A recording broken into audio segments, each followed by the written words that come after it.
इसरो का mission probe 3 अब से कुछ ही देर में लॉन्च होने वाला है।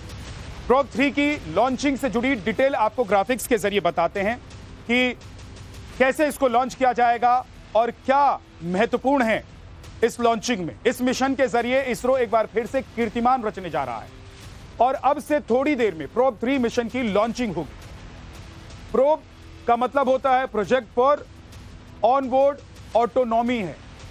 प्रोब 3 में दो सैटेलाइट शामिल हैं जो एक साथ अंतरिक्ष में उड़ान भरेंगे।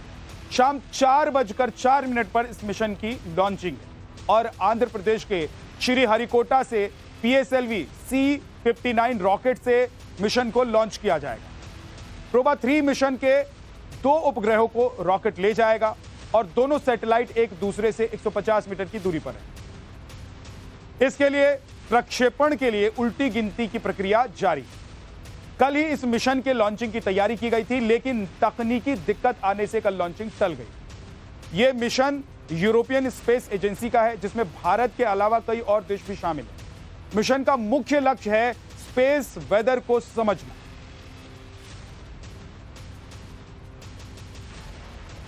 आज श्रीहरिकोटा से शाम 4:04 पर जैसे ही PSLV C-59 रॉकेट आसमान की ओर बढ़ेगा, भारत एक और इतिहास रच देगा। आज हम बात कर रहे हैं PSLV C-59 प्रोबा 3 मिशन की। प्रोबा 3 वो मिशन है जो यूरोपियन स्पेस एजेंसी ने तैयार किया है इसरो के साथ मिलकर, और इसरो के सबसे भरोसेमंद और पावर हॉर्स रॉकेट PSLV, जिसका मॉडल आप इस वक्त हमारे पीछे देख रहे हैं, इसी तरह के रॉकेट से जो है इसका प्रक्षेपण किया जाएगा। PSLV C-59 ये रॉकेट बहुत ही ज्यादा भरोसेमंद और साथ ही आपको बता दें कि पावर हॉर्स इसे कहा जाता है, क्योंकि 50 से ज्यादा सफलतापूर्वक लॉन्च जो है इस रॉकेट ने किए हैं। और यही कारण है कि न सिर्फ भारत बल्कि विश्व भर के तमाम बड़े देश जो है वो भारत की ओर देखते हैं इसी रॉकेट के इस्तेमाल के जरिए।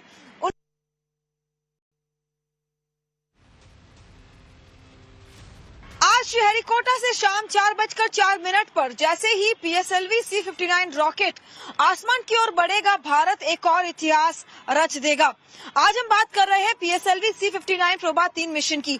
प्रोबा 3 वो मिशन है जो यूरोपियन स्पेस एजेंसी ने तैयार किया है इसरो के साथ मिलकर, और इसरो के सबसे भरोसेमंद और पावर हॉर्स रॉकेट PSLV, जिसका मॉडल आप इस वक्त हमारे पीछे देख रहे हैं, इसी तरह के रॉकेट से जो है इसका प्रक्षेपण किया जाएगा। PSLV C-59 ये रॉकेट बहुत ही ज्यादा भरोसेमंद और साथ ही आपको बता दें कि पावर हॉर्स इसे कहा जाता है, क्योंकि 50 से ज्यादा सफलतापूर्वक लॉन्च जो है इस रॉकेट ने किए हैं। और यही कारण है कि न सिर्फ भारत बल्कि विश्व भर के तमाम बड़े देश जो है वो भारत की ओर देखते हैं इसी रॉकेट के इस्तेमाल के जरिए उनके सैटेलाइट्स का प्रक्षेपण करने के लिए। लेकिन प्रोबा 3 सूर्य के अध्ययन में सबसे कारगर साबित होगा, क्योंकि अब तक का सबसे बड़ा रहस्य जो सूर्य को लेकर बना हुआ है वो है सूर्य के कोरोना को लेकर। यानी वैज्ञानिक और साइंस वर्ल्ड जो है वो इस चीज को लेकर हैरान है कि आखिर सूर्य की सतह कम गर्म क्यों है उसके बाहरी वातावरण से अगर कंपेयर किया जाए। यानी सूर्य का जो बाहरी वातावरण है जिसे कोरोना कहा जाता है वो सूर्य की सतह से बहुत ज्यादा गर्म है। तो ये अपने आप में कई रहस्य खड़े करता है कि आखिर ऐसा कैसे हो सकता है कि सतह से ज्यादा बाहरी वातावरण जो है वो गर्म है। इन तमाम अध्ययनों के लिए जो है प्रोबा 3 बहुत ही कारगर साबित होगा। जब इस मिशन का प्रक्षेपण किया जाएगा तो 2 सैटेलाइट ऑटोमेटेड रूप से जो है एक साथ उड़ान भरेंगे। फॉर्मेशन फ्लाइंग होगी इन सैटेलाइट की। यानी अगर आसान भाषा में इसे समझाए तो आप देख सकते हैं कि कैसे जो डिफेंस के जेट्स होते हैं जिनका फॉर्मेशन फ्लाइंग होता है आसमान में, वो कितना जटिल होता है। तो ऐसे में स्पेस में जहां पर ग्रेविटेशनल फोर्स एक बहुत बड़ी चुनौती है, वहां पर 2 सैटेलाइट्स का इस तरह से फॉर्मेशन फ्लाइंग अपने आप में एक बहुत बड़ी चुनौती है। लेकिन तमाम चुनौतियों का सामना कर इसरो आज इस मिशन का लॉन्च करेगा। और ये जो 2 सैटेलाइट्स है उसमें एक सैटेलाइट जो है वो सूर्य की रोशनी को रोकेगा और दूसरा जो है वो एक आर्टिफिशियल सूर्य ग्रहण क्रिएट करेगा। 4:04 पर प्रोबा 3 मिशन लॉन्च किया जाएगा। अब आपको इस मिशन से जुड़ी हुई कुछ अहम जानकारी दिखा दें। प्रोबा 3 यूरोपीय स्पेस एजेंसी के प्रोबा सीरीज का तीसरा सोलर मिशन है। खास बात यह है कि प्रोबा सीरीज का पहला मिशन भी भारत से लॉन्च हुआ। साल 2001 में प्रोबा 1 मिशन इसरो ने लॉन्च किया। और वहीं आपको बता दें कि प्रोबा 3 मिशन की तो इस बार बात भारत की तरफ से, भारत के अलावा कई और देश इस मिशन में शामिल हैं, जिनमें स्पेन, बेल्जियम, पोलैंड, इटली और स्विट्जरलैंड की टीम शामिल रही।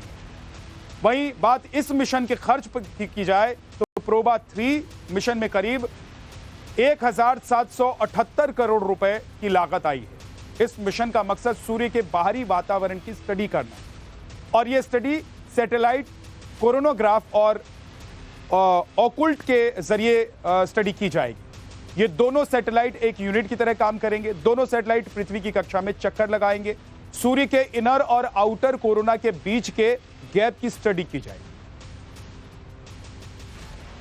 आपने सूर्य ग्रहण कई बार देखे होंगे, लेकिन क्या कभी आपने ये सोचा है कि अब हमारे वैज्ञानिक जो है वो इतने सक्षम हो गए हैं कि ऑन डिमांड यानी जरूरत पड़ने पर खुद ही सूर्य ग्रहण का निर्माण कर सकते हैं। सुनने में काफी चौंकाने वाला लग रहा होगा, लेकिन ये सच है, क्योंकि आज जैसे ही इसरो प्रोबा 3 मिशन का प्रक्षेपण करेगा, उसी के साथ वैज्ञानिक अब जब मन चाहे तब सूर्य ग्रहण का निर्माण कर पाएंगे। इसे कृत्रिम सूर्य ग्रहण या आर्टिफिशियल सोलार एक्लिप्स जो है वो कहा जा सकता है। वो इसी PSLV रॉकेट के जरिए जो है लॉन्च किया जाएगा। और इसमें सबसे खासियत ये कि प्रोबा 3 मिशन में 2 सैटेलाइट है। सूर्य के प्रकाश को रोककर प्रोबा 3 का ऑकुल्टर अंतरिक्ष यान एक स्थलीय पूर्ण सूर्य ग्रहण की नकल करेगा। इसे सूर्य के धुंधले आसपास के वातावरण या कोरोना को बेहतर तरीके से देखा जा सकेगा। प्रोबा 3 के दूसरे सैटेलाइट जो है कोरोनोग्राफ जिसे कहा जाता है, जो कि अंतरिक्ष यान में ऑप्टिकल उपकरण है और ये सूर्य के कोरोना का खास तौर पर निरीक्षण करने में मदद करेगा। यानी 2 ऐसे सैटेलाइट जो एक साथ फॉर्मेशन फ्लाइंग में उड़ान भरेंगे इस मिशन के जरिए, और उसके बाद जो सूर्य का जो रोशनी होगा उसे रोका जाएगा और उस रोशनी को रोककर एक आर्टिफिशियल ग्रहण का निर्माण किया जाएगा, ताकि लंबे समय तक जो वैज्ञानिक है हमारे वो सूर्य के अध्ययन को बेहतर तरीके से कर सके। क्योंकि अमूमन जब भी सूर्य ग्रहण होता है तो कुछ ही मिनटों तक ही वो टिकता है। तो ऐसे में अगर ये सैटेलाइट का मिशन जो सफल होता है तो जाहिर सी बात है कि कई घंटों तक हमारे वैज्ञानिक जो है वो इस सूर्य ग्रहण को आर्टिफिशियल तरीके से बनाकर सूर्य का अध्ययन करने में सफल होंगे। प्रोबा 3 मिशन अपने आप में बहुत खास है, क्योंकि इस मिशन की सक्सेस लॉन्चिंग के बाद अपने आप में एक इतिहास बनने वाला है। ग्राफिक्स के जरिए आपको डिटेल में बताते हैं। यह मिशन इसलिए खास है क्योंकि फॉर्मेशन फ्लाइंग तकनीक वाला दुनिया का अपने आप में यह पहला मिशन है। सोलर मिशन में अब तक एक साथ 2 सैटेलाइट लॉन्च नहीं हुए। इन 2 सैटेलाइट में पहले सैटेलाइट का नाम कोरोनाग्राफ स्पेसक्राफ्ट है और दूसरे सैटेलाइट का नाम है ऑकुल्टर स्पेसक्राफ्ट। इन दोनों सैटेलाइट का वजन 550 किलोग्राम है। लॉन्चिंग के बाद ये दोनों सैटेलाइट अलग हो जाएंगे और ये दोनों सूर्य के कोरोना की डिटेल स्टडी करें। आपको बता दें कि सूर्य के बाहरी वातावरण को सूर्य का कोरोना कहा जाता है। अब आप सोच रहे होंगे कि प्रोबा 3 मिशन की आखिर जरूरत क्या पड़ी और क्या जरूरत है आर्टिफिशियल सोलार एक्लिप्स की। तो आपको बता दें कि औसतन हर 18 महीनों में सूर्य ग्रहण होता है और उसके लिए बकायदा सालों तक जो है वैज्ञानिकों को इंतजार करना होता है। और जब ये सूर्य ग्रहण जहां होता है दुनिया के किसी भी कोने में, वहां वैज्ञानिकों को जाना पड़ता है और जो असली सूर्य ग्रहण है वो केवल कुछ ही मिनटों तक टिक पाता है और उसमें कई बार मौसम एक बहुत बड़ा खलल बनता है। अगर बादल आगे आ जाते हैं इस ग्रहण के तो अध्ययन जो है वो अधूरा रह जाता है। ऐसे में प्रोबा 3 मिशन के जरिए जब आर्टिफिशियल सूर्य ग्रहण का निर्माण किया जाएगा तो 6 घंटों से अधिक समय तक ये ग्रहण जो है वो बना रहेगा और वैज्ञानिकों को सूर्य से रिलेटेड तमाम जो एक्सपेरिमेंट्स जो अध्ययन है वो करने में और ज्यादा मदद मिलेगी। खास तौर पर अगर हम सौर तूफानों की बात करें, सौर तूफान में जो है और सटीक जानकारी मिल पाएगी।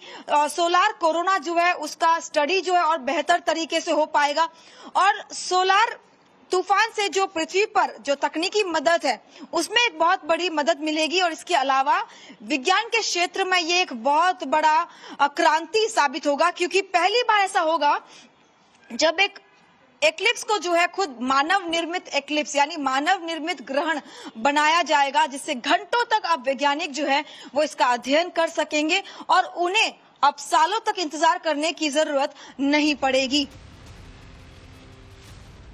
प्रोबा 3 मिशन के लिए 2 सैटेलाइट बहुत अहम रहने वाले हैं। ये सैटेलाइट कौन से हैं और क्या काम करने वाले हैं, ये भी आपको ग्राफिक्स के जरिए बताते हैं। ऑकुल्टर सैटेलाइट आर्टिफिशियल सूर्य ग्रहण की स्थिति पैदा करेगा। ये कोरोनाग्राफ सैटेलाइट ये सूर्य के बाहर वातावरण की स्टडी करेगा। ऑकुल्टर सैटेलाइट का काम होगा कोरोनाग्राफ सटीक अध्ययन करना, और कोरोनाग्राफ सैटेलाइट का काम होगा कोरोना के ढांचे, उसकी गतिशीलता पर स्टडी करना, यानी कि जांच करना, रिसर्च करना। ऑकुल्टर सैटेलाइट का काम होगा, ऑकुल्टर का वजन 240 ग्राम है और कोरोनाग्राफ सैटेलाइट जो है वो स्पेस से मिशन की तस्वीरें पृथ्वी पर भेजेगा। ऑकुल्टर सैटेलाइट सूर्य के कोरोना की जानकारी जमा करेगा और कोरोनाग्राफ सैटेलाइट वैज्ञानिकों को रिसर्च में बड़ी मदद करेगा।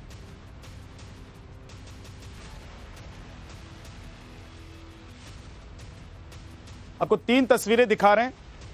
ये 3 तस्वीरें हैं। सैटेलाइट लॉन्चिंग की तैयारी शुरू हो गई है, पूरी हो गई है, उल्टी गिनती शुरू हो चुकी है और ये एक तरह का इतिहास होगा और ये इतिहास भारत की जमीन से रचा जाएगा। सूर्य की किरणों, सूर्य के कोरोना परत और सूर्य को लेकर तमाम तरह की ये जानकारी हासिल करेगा। ये पता करेगा कि सूर्य का सतह जो है वो इतना गर्म नहीं है, जबकि सूर्य के बाहरी जो उसके बाहर जहां उसकी रोशनी जाती है वहां गर्माहट ज्यादा होती है, वहां का टेम्परेचर ज्यादा होता है। इसके साथ साथ आर्टिफिशियल सूर्य ग्रहण की भी एक पूरी तैयारी की गई है। आज बड़ी ऐतिहासिक लॉन्चिंग इसरो के द्वारा की जाने वाली है।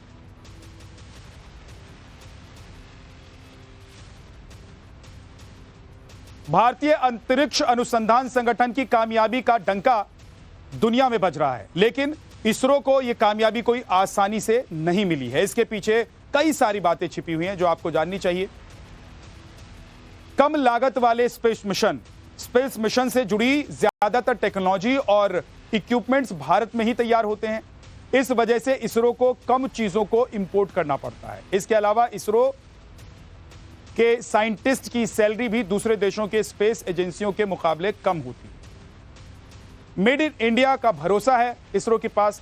इसरो अपने मिशन में इस्तेमाल किए जाने वाले ज्यादातर हार्डवेयर और सॉफ्टवेयर इन हाउस तैयार करता है ताकि थर्ड पार्टी पर कम से कम निर्भर रहना पड़ रहा है। इनोवेशन पर पूरा फोकस रहता है इसरो का। रॉकेट हो या फिर सैटेलाइट हो, इसरो अपने प्रोडक्ट्स को इस तरीके से डिजाइन करने पर जोर देता है ताकि उसे दोबारा इस्तेमाल किया जा सके। पीएसएलवी यानी कि पोलर सैटेलाइट लॉन्च व्हीकल इसका उदाहरण है। सिंगल मिशन मल्टीपल टारगेट यानी एक तीर से कई निशाने। इसरो अपने हर प्रोजेक्ट को स्टेप बाय स्टेप मूव करता है जिससे रिसोर्सेज का मैक्सिमम यूटिलाइजेशन हो पाता है और साथ ही साथ उन प्रोडक्ट्स का ज्यादा इस्तेमाल किया जाता है जिनका मल्टीपल यूज हो। कम बजट एडवांस टेक्नोलॉजी। इसरो अपने कम बजट में ज्यादा असरदार काम करने पर जोर देता है। छोटे और किफायती सैटेलाइट डिजाइन तैयार किए जाते हैं, जैसा कि मंगलयान जिसे लगभग 450 करोड़ रुपए में ही विकसित कर लिया गया और जो मार्स मिशन के लिए सबसे सस्ता था। इसके अलावा डेडिकेटेड लीडर एक्सपर्ट्स। इसरो के प्रोजेक्ट्स को लेकर भारत के वैज्ञानिकों का डेडिकेशन लाजवाब है। लिमिटेड रिसोर्सेज के बावजूद बेस्ट रिजल्ट देने के लिए इसरो के साइंटिस्ट लगातार जुटे रहते हैं। दुनिया में सबसे सस्ती लॉन्चिंग है इसरो के पास। दूसरे देशों के मुकाबले इसरो भारत में सैटेलाइट को बहुत ही कम लागत पर लॉन्च करने की सर्विस देता है। इस मामले में इसरो ने रिकॉर्ड भी बनाए हैं और कम लागत होने की वजह से सैटेलाइट लॉन्चिंग के लिए इसरो दुनिया में कई देशों की पहली पसंद बन गया है। काम भरपूर, दिखावे से दूर। जिस तरह दूसरे देशों में स्पेस एजेंसियां अपने कामों को गिनाती हैं, उनका प्रचार करती हैं, इस तरह का काम हमारे यहां नहीं किया जाता है। इसरो का फोकस दिखावे के बजाय काम करने पर ज्यादा रहता है। मतलब इसरो का टारगेट क्लियर रहता है, दिखावे से दूर काम भरपूर।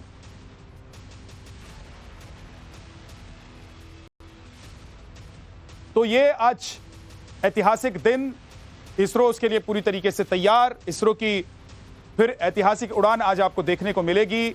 आज लॉन्चिंग है 4:04 पर। प्रोबा 3 मिशन की लॉन्चिंग होगी। सूर्य की गर्मी का राज खुलेगा कि आखिर सूर्य की सतह पर गर्मी कम और जिन जगहों पर सूर्य की रोशनी पड़ती है वहां पर गर्मी ज्यादा क्यों रहती है।